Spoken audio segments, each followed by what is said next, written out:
My name is John. I'm 30 years old. My wife, Isabel, is 28. We met at university and got together after a chance encounter at a friend's party. We've been married for about a year now and things are going well. I always thought that Isabel and I had a strong bond. Despite her occasional, I prided myself on being romantic and attentive, and on being there for her. From planning special date nights to ensuring she felt cared for. I thought our relationship was built on a solid foundation of love and trust. Isabel's behavior had always been a bit wild, even from the time I first met her in college.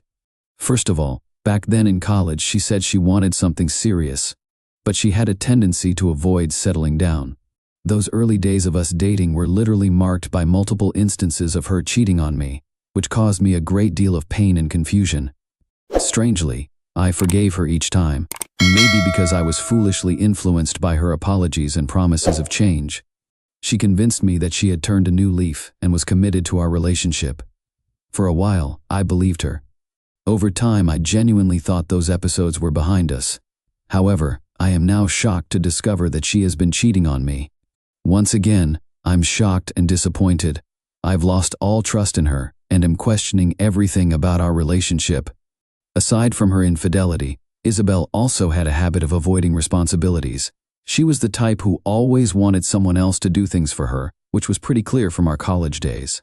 In the past, I often ended up doing her projects to make sure she didn't fail. Now, I find myself not only paying the bills, but also doing most of the household chores when I ask her about her behavior. It's like navigating a maze of deflections, excuses, and outright lies.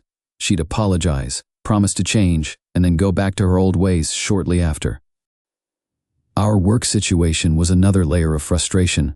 I have a demanding job that requires me to be constantly on call. It's demanding but also rewarding. On the other hand, Isabel's job as a sales assistant in a clothing store is flexible. The job allows her to choose her hours and she doesn't get paid much. But it gives her lots of free time, which she often spends on herself. I suggested she look for a better paid job, but she said she needed personal time. She also refused to contribute financially to our household. She would argue that it was a man's responsibility to pay the bills, which is fine, but if she believed it was a man's responsibility to pay the bills, why wasn't she handling the household chores? Isabel's spending habits were reckless. She would spend her entire salary on herself. She never saved or contributed to our shared expenses, but she wanted a joint account. When she ran out of money, she'd take what she needed from my earnings. I'd complain, and she'd say she didn't like it, but she'd just brush it off. She'd say it was because we were a couple. She'd also claim what was mine was hers. She'd forget she never contributed to anything in the house. Isabel was also selfish in our relationship. She'd be ruthless and heartless when it came to getting. She was always willing to hurt others or break trust to get what she wanted. She even betrayed business partners and put her own gains above everything else. When I tried to talk to her about her selfish behavior, she would turn the tables on me. She would say that I wasn't being supportive enough as her husband, and that her actions, I felt like I had to justify myself for questioning her. I used to make excuses for her selfishness, blaming it on her tough upbringing and poverty. Isabel's family had struggled financially and had to rely on food stamps for survival, while I had grown up in a wealthy family and graduated without any debt. I didn't have any debt, thanks to my parents' support. They paid all my bills until I graduated from college. This always caused tension. She'd mock me for being financially privileged and call me names. She only stopped complaining about my family's support after I threatened to end our relationship. She never really apologized or acknowledged how hurtful her words were. Instead, she'd shift the blame back to me, saying I couldn't understand her struggles and that I was insecure. Looking back, I see that I made a mistake by letting her behavior slide because of her past. I know that was wrong. She also took advantage of it. She used it to avoid taking responsibility for her actions and make me feel like my concerns didn't matter. Whenever I raised concerns about her attitude, she would turn the tables on me and accuse me of not knowing what it was like to grow up poor.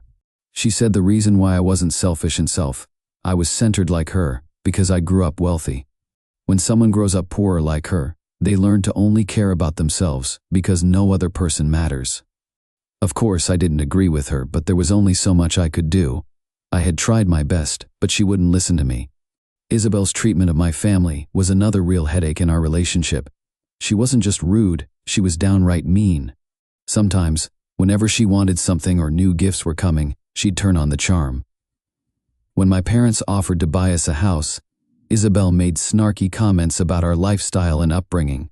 She wanted her name on the deed, but my parents wouldn't agree to that. They'd seen how she acted and didn't trust her with shared ownership. I fought with them because I stupidly thought that my love for Isabel was real, but they stood their ground. They also insisted on a prenup before funding our wedding. Isabel threw a fit, saying we'd never need it because we'd never split. But my parents weren't budging. Eventually, she gave in. She wanted a huge destination wedding, and if my parents weren't paying, I refused to fund it as it would cost a lot of money. Looking back, I owe my parents a big thank you. Their tough stance will protect me from a lot of potential headaches down the road, especially legally. Isabel's behavior with my family was a big warning sign and a giant red flag that I should have taken more seriously when I first met Michael and Jason. I had no clue about their true relationship. Isabel introduced them as her longtime friends who had just returned to town. They seemed a bit off, but I didn't think much of it at the time. Isabel mentioned they had grown up together, which I found endearing and cute. However, my perception changed drastically when I discovered the true truth. They were all sleeping with each other, basically a throuple. Isabel's behavior went from weird to downright suspicious. She went from barely lifting a finger around the house to being glued to her phone. All day and night it got so bad that even my sleep was disrupted because of her constant phone use. I'm a light sleeper, so every laugh or beat from her phone woke me up. What really got me was how protective she became of her phone. It was like she had something to hide. She wouldn't leave it in the same room as me anymore, changed her passwords frequently, and acted like she was scared I'd see something. One incident that stands out vividly in my memory is when I was in the kitchen just finishing up with the dishes and I noticed she'd left her phone charging in our bedroom. I finished the dishes and decided to go to the room and change. As I headed towards the room, she rushed past me and unplugged her phone before I could even enter. It seemed like she was hiding something, and her behavior became even more suspicious. It was pretty sketchy. When I asked her about it, she gave me this flimsy excuse about chatting with her friends Michael and Jason. I bought it at first, thinking they were just catching up and telling myself not to overthink. I was wrong. This was just the start of it. The second red flag was when I started noticing how Michael and Jason acted around my wife. They were like vultures circling prey, always hanging around her and being overly familiar, even when I wasn't home. She would invite them over, which seemed odd given my limited interaction with them. I always had a gut feeling that something was off about them, but since Isabel was so chummy with them, I tried to brush it off. Their behavior was beyond friendly. It was downright inappropriate. They were really quite flirtatious, touching her casually, laughing a bit too intimately, and just exuding this vibe that made me feel a bit uncomfortable. It wasn't just once or twice, they started coming over frequently, and each time their behavior became more and more inappropriate. When I tried to talk to Isabel about it, she brushed me off and said I was being insecure and not understanding their friendship. She brushed me off and used the insecure excuse, saying I didn't understand their friendship. It felt like a slap in the face, as if my concerns were meaningless compared to her bond with them. It was clear something fishy was going on, but I hadn't put my finger on it just yet. The thing that made me start looking into it was when I started checking my wife's location. We'd always had each other's locations turned on for safety reasons, but I never felt the need to constantly monitor her whereabouts. It felt invasive to me, and I trusted her enough not to pry into her daily movements. However, with everything going on with Michael and Jason, I couldn't shake off the feeling that something was off. I began to notice a pattern in her location history. Her supposed working hours were flexible due to the nature of her job, but there was a consistent trend. She was always at home during the time she was supposed to be at work. At first, I tried to think of an explanation. Maybe she'd swapped shifts with colleagues or adjusted her hours. But as days passed, it didn't add up. I felt conflicted about confronting her. It felt like an invasion of her privacy, but I couldn't ignore it. I noticed some glaring inconsistencies, so I decided to keep a close eye on her location for a few days. What I discovered confirmed my suspicions. She wasn't going to work. She was at home when I was away, and shockingly, she was also home when I was in the house. So, when was she actually going to work? It was pretty obvious that something wasn't right. I'm not one to start trouble without solid proof. So I decided to take things into my own hands and find out what was really going on. Even though I didn't want to invade her privacy, I felt like I had no other choice but to figure out the truth. I went to her workplace during her usual hours. I checked her location to make sure I wasn't jumping to conclusions. It turned out she was still at home when she should have been at work. When I got to her workplace, I acted like a regular customer, just browsing around. I chatted with one of her colleagues. I asked the workers about my wife's recent shifts. They told me she'd left her job without giving proper notice. I couldn't believe it. She hadn't mentioned leaving her job back at home. I tried to play it cool. I even made small talk before asking about her job. She acted like everything was normal. She said work was fine and complained about some Keo workers. It was all just worker drama, but it was fake because she wasn't even going to work. I couldn't believe how easily she could lie. I finally couldn't hold back. I told her I had gone to her workplace with lunch and she wasn't there. She was shocked. She never expected me to catch on to her lies so quickly. That was the first thing that shattered any sense of normal in our relationship. I stared back at her for a solid 30 seconds. My mind was racing with disbelief and anger. It was like she was trying to come up with a good excuse, but she just couldn't think of anything that would make sense. Finally, she started crying those crocodile tears that I'd seen too many times before. I could see through her act now. There was no genuine remorse in her eyes. She told me that she'd been feeling overwhelmed at work and that she'd decided to quit abruptly. What the hell? I couldn't understand why she'd made such a drastic decision without even discussing it with me. When I asked her why, she'd never talked to me about it. Her response was even more infuriating. She said she'd hidden it from me because she knew I'd never encourage her to quit her job and she didn't want to disappoint me. Her explanation sounded like a load of crap, but I had no concrete evidence to challenge her. It was like a nagging feeling at the back of my mind telling me that something wasn't right. That's when I made the decision to install cameras in our house without telling her. Looking back, I realized that I should have been my first move. In fact, I should have done it from the start. If I'd done that from the start, I wouldn't have had to go through all this. Instead, I chose to believe my wife when she said she wasn't cheating. I bought the cameras and waited for the right moment when she was out getting groceries, which is a very rare occurrence as I usually handle those errands.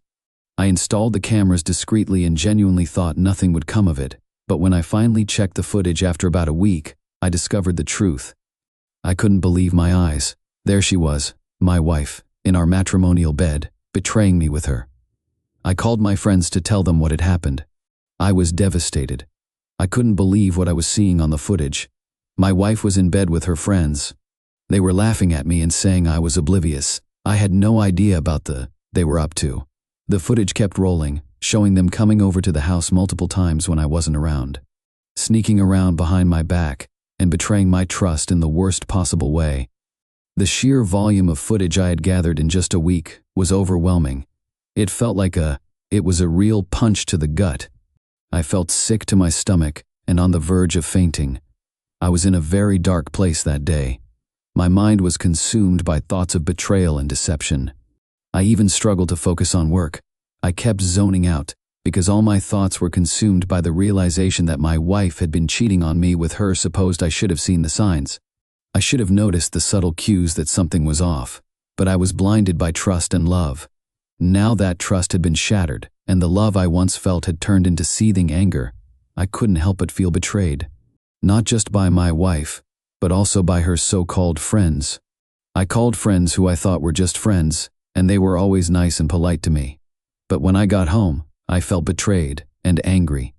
My wife was busy getting ready to leave. She seemed unusually cheerful and mentioned that she had even made dinner, which is a rare occurrence. It caught me off guard. It was as if she was trying too hard to appear normal to mask whatever guilt she felt. I think she felt she'd told me she was going out with her friends, which was pretty common lately. I used to encourage her to go out, and I was happy that she was becoming more social and outgoing since her friends returned to town. But that was before I found out that she was sleeping with her friends behind my back. As she talked more and more about their plans for the night, I really struggled to contain my rage. I wanted to confront her and scream. I was tempted to lash out at her for her betrayal, but I held back. I knew that showing my anger now wouldn't achieve anything. I wanted payback and justice. So I put on a facade of calmness and told her it was nice she was spending time with her friends and that I would retire to bed early. She accepted it without suspicion, and as soon as she left, I got in bed and started writing this post on Reddit. I need advice. I'm looking for guidance on how to navigate this tricky situation. I can't risk discussing it with anyone I know. I'm worried that it might leak out and complicate things further. Hi, it's been a few hours since I made this post, and it's almost midnight now. I'm lying in bed next to my wife who's fast asleep, while I'm amazed by the response to this post. The support and encouragement from everyone here has been fantastic, and I'm grateful for all the positive comments and advice. The number of responses has been overwhelming in a good way. I've received hundreds of messages and comments, and I'm trying to read through and respond to each one. I apologize to those I haven't reached yet. I'll get back to you as soon as I can because your input means a lot to me now. Let's look at some of the feedback and suggestions I've received. Many of you pointed out that I might have made some poor decisions, and I agree that love can cloud our judgment and lead us to do things we wouldn't normally do. I appreciate the reality check though. A common piece of advice was to seek legal counsel and consider the prenup. I'm definitely following through with that. It's a necessary step given the circumstances. I'm also grateful for my parents' foresight in suggesting the prenup. I plan to thank them once I've sorted things out. I've also been advised to speak to my wife about the situation. I'll be doing that soon. She's right here next to me, sound asleep, so I'll take this opportunity to investigate. Many of you also recommended checking social media accounts for her affair partners, Michael and Jason, to see if they're in relationships themselves. I'll be looking into that as well. There were also a lot of questions. I was asked if my wife's affair partners were in relationships. I've never asked that of my own volition.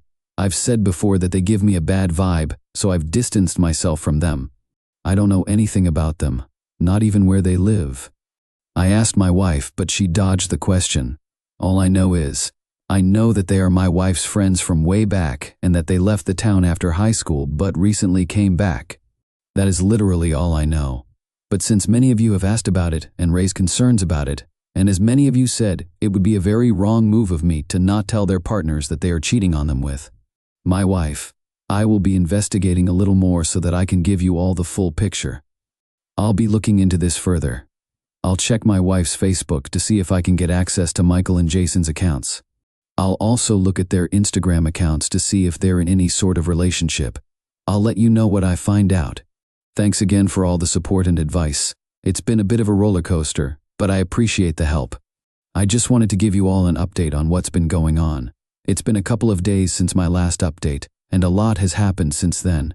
I'll keep you all in the loop, so here's everything that's unfolded. Firstly, many of you raised concerns about the joint accounts and the potential financial risk.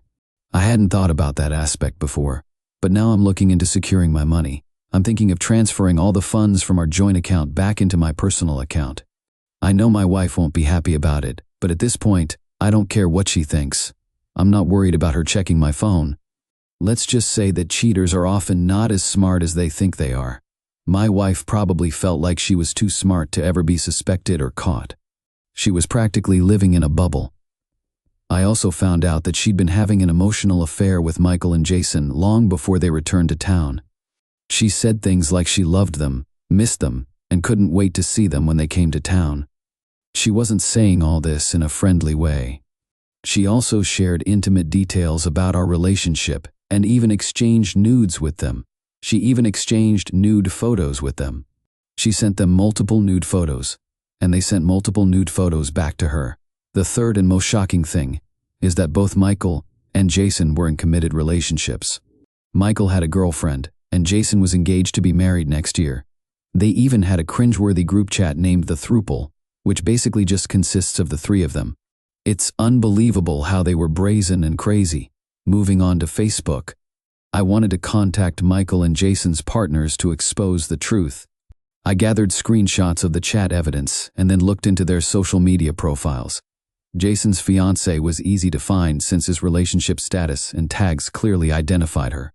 Michael's situation was a bit trickier as he wasn't as open about his relationship on Facebook. However, after some digging, I managed to identify his girlfriend through her constant and consistent comments on his posts.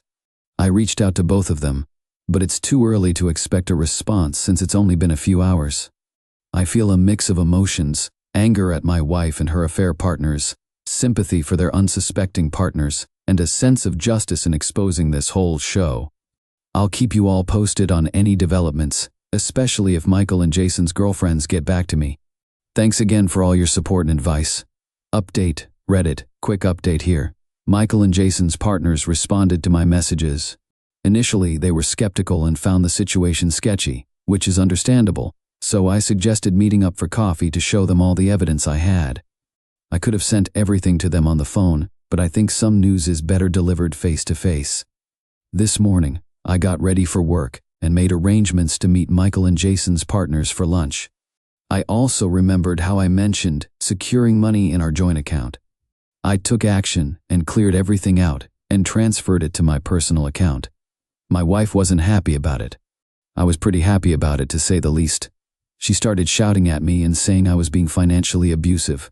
It was pretty crazy to hear those words from her, especially since she's refused to get a job. She cried, pleaded, and tried every trick in the book to make me change my mind, but I stood my ground. I couldn't let her fake emotional outburst sway me. She then tried multiple times to bring up the topic. I always refused to engage. I told her to drop it, and eventually she did. I'll update you on how the lunch with Michael and Jason's partners went when I get back. If I don't update immediately, I'll share any major developments as they happen. Thanks for following along with this crazy journey of mine. Update, I just got back. I haven't even had dinner yet, but I wanted to share what happened. I thought I'd give you a quick update. For privacy, let's call Michael and Jason's partners Vivian and Lily. I met up with Vivian and Lily for lunch. It was a real eye-opener. First, they were incredibly nice. I couldn't help but wonder why horrible people like Jason and Michael always seem to end up with such good partners. Why don't horrible people end up with other horrible people? It's frustrating how they mistreated the good ones during our conversation. I shared the red flags I noticed early on and asked if they had seen any. They admitted to noticing many red flags, but had been brushed off by their partners whenever they raised concerns. They said that Michael and Jason would always turn the tables on them and call them insecure if they dared voice their complaint. That was incredibly surprising. It was an eye-opener for me, because that was exactly what my wife did. She would call you insecure so you could never speak up. One thing that wasn't surprising was hearing that their partners were always at our house. I had been checking the security cameras constantly and noticed their visits. In fact, they were over so often that I wondered if they even had jobs. They didn't have jobs, it turned out. Vivian and Lily said they'd moved back to this town because things were cheaper here. It's true, this town has a lower cost of living, which makes it attractive for many. Our conversation was emotional. There were tears, even from me, while planning revenge on my wife. I'd neglected to process the pain. Sharing that vulnerability with them helped me to let go of some of that hurt. We ended up ordering a lot of food, partly as a way of saying goodbye to our partners. I insisted on paying for lunch because they were such great company. We decided to stay in touch. Beyond this whole show, we found comfort in each other's company. We shared a similar feeling. It was helpful to know we weren't alone in this mess, given our shared experience of being cheated on by horrible lying partners. I've been meaning to give you all an update for a while. I'm sorry for disappearing. I wanted to give you all the full picture, so here's what's been going on. I finally managed to get my wife out of the house, which was I had planned to expose her during a family dinner from her side of the family, where they all gather occasionally. It's something that happens from my wife's side of the family, where they all get together and have dinner once in a while. I had been waiting for this opportunity because I wanted to reveal her betrayal in front of everyone. I was hoping they wouldn't take her side once they knew what she had done. They would be so angry at her that no one would even let her move in with them once I kicked her out. It was brutal and cruel, but did she deserve it?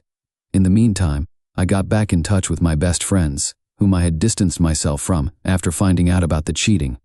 I hadn't. I've been in touch with them for a while now because I kind of closed up and retreated into my shell. I was very sad, to be honest. I was angry because I really wanted revenge, so I kind of pushed my friends away a little. But despite all that, after I explained the situation and asked for their help in packing my wife's stuff and putting it on the porch while I was at the family dinner, they were really supportive, thankfully. When the family dinner arrived, We went through the motions of eating, chatting, and playing games until the moment of truth. I announced to everyone that my wife and I were getting a divorce, which shocked everyone, including my wife. I told everyone about how she had been cheating on me for weeks with her. I called my friends and told them what had happened. My wife tried to deny it, but I didn't hold back. I sent them explicit videos of her with her friends to prove my point. I made it clear that I was done with her lies and betrayal. I took the car and left her stranded. I went home. My friends had already done what I asked. I secured the house and ignored her attempts to get in later that night. The next morning, her things were gone from the porch. We were gone from the porch and she had left, leaving behind a broken glass from one of my cars. I noticed a lot of comments asking for an update on Michael and Jason. To be honest, I don't really know what's happening with them, but I plan to reach out to Vivian and Lily to get we all agreed to keep in touch. But we've all been a bit busy and haven't communicated in a while, so that's the update for now. Hello, it's been a while, but I wanted to give you all an update on what's been happening. Firstly, I've been focusing on self-care. I haven't updated as frequently because I've been focusing on care. Not much has changed dramatically except that my wife has been served with divorce papers, so she'll be gearing up for court. I've got a good legal team, and we're confident in court thanks to the prenup. It's ironic that the prenup includes clauses about cheating. There are waiting periods before she can claim anything. Since we've only been married a year, these clauses work in my favor. I also reached out to Vivian and Lily as promised. They both kicked their cheating partners to the curb. Lily had a bit of a tough time breaking off her engagement with Jason, but thankfully we haven't made any concrete plans yet, so it wasn't as messy. Vivian, on the other hand, had a straightforward breakup with Michael and got him out of her apartment. As for my wife and me, we're not communicating in legal cases. It's important not to block the other person to document messages as evidence, so I just ignore her calls. She's been going through a lot emotionally, from begging for forgiveness to calling me names. One minute she says to please take her back and that it was a mistake, which is crazy because you don't sleep with someone by mistake. The next minute she says I'm a heartless psychopath who hid the fact. I knew about her infidelity for weeks, but I won't be sharing any updates about the court proceedings as it's not appropriate to discuss ongoing cases. Once everything is finalized, I'll come back here with an update for you all. Update: it's been quite a journey, and I'm here with what might be my final update. It's been months since my last post, and I'm relieved to share that the court proceedings went smoothly thanks to the prenup. My wife ended up with nothing, and that's one of the happiest moments for me right now. I'm happy to report that the court proceedings went smoothly thanks to the prenup. My wife ended up with nothing, which is one of the happiest moments for me right now. I'm also pleased to share that, after the day I kicked her out, she saw her face in court when she realized she was getting nothing. Not even alimony. It was a crazy mix of emotions. I was happy about the outcome, but also emotional, realizing how blind I had been to the red flags because of love. It's crazy to see this chapter come to a close, especially when I thought she was the one I would spend the rest of my life with. I couldn't break down in front of her, so I held it together. Her reaction in the courtroom was pretty chaotic. She was too scared to say anything in the courtroom. So after we came out, she started going off about the judge and me. I decided to block her out of my life completely. In fact, I blocked her before I even walked out of the building. I've been focusing on self-care and other things. I'm not planning to date anytime soon until I'm in a better place mentally. I'm also going to therapy soon, and I've already booked my first session. I've grown closer to Vivian and Lily, and our bond has strengthened without the toxic influences in our lives. This is my final update here. I'd like to thank everyone who offered advice, commented, messaged me, and followed this journey. It's been a wild ride, and I might take a break or even delete this account. Thanks to you all for everything, and I hope none of you ever have to go through what I did.